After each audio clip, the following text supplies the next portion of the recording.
This is a frame grab from it. I'm talking about the Freddie Gray arrest. 6 Baltimore police officers facing charges because of it. But this video is just raising more questions over it because it shows from a different angle, different point of view. To South Carolina Republican Senator Tim Scott, who says maybe police need these body cameras right now to eliminate the guesswork. Senator, good to have you. Well, obviously, if there were 6 of them and you had 6 different vantage points and angles, you could have settled a lot of things very, very quickly.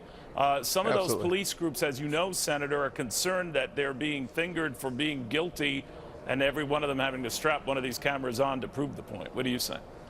Well, Neil, I'll tell you, I've taken the time to sit down with rank and file police officers, with Sheriff's Association, with sheriffs who are doing the job and doing it very well, I might add, around the country.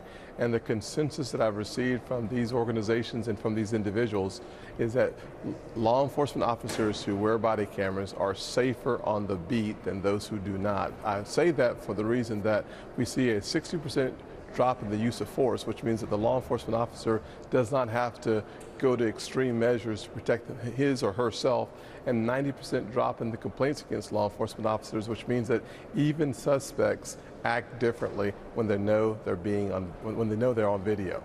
And we found out from dash cams at patrolmen's cars that has settled a lot of issues, hasn't it?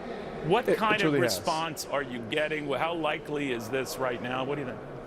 It's a long road ahead of us. We're going to follow this until the end. There's certainly a desire for us to provide some resources, but what I'm trying to make sure that we do not do is find ourselves trying to federalize local law enforcement. I spent more time on the local level than I have the federal level. And the one thing I know is the average person in this country has greater confidence in local government than they do the federal government. The last thing we need is to federalize local law enforcement. So I'm going to make sure that I'm a buffer and making sure that the conversation about funding, it may be an appropriate conversation to have on the federal level, but local law enforcement must make the decisions on when and where to use body cameras. If they use body cameras, there should not be mandates for body cameras.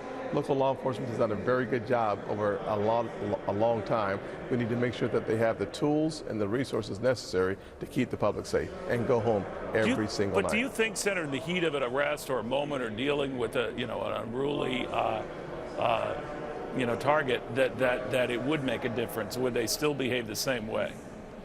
Well, the evidence that we have seen suggests that they do act differently, and we certainly have seen video that has also said that people sometimes don't act differently. But the bulk of the information that I've received, the conversations that I've had, most people do act more civil when they are being filmed or on video. So on the federalizing issue, as you know, the president's trying to dial back the type of weaponry police forces use, from drones to special planes and tanks and the rest. Do you agree with that if it gets to that level, the military should be called in and not police using this stuff? I really think that we should help law enforcement have the resources that are necessary. I think there are some equipment that we can have a question mark by, but by and large, I've been a chairman of a county government when we made the decision to work on a relationship with the military to get the right equipment into our hands. We have used it effectively and appropriately, and I think that has been the case all around the country. Are there bad apples in the bunch? Certainly, but I would say be very cautious on telling local law enforcement what they do not need.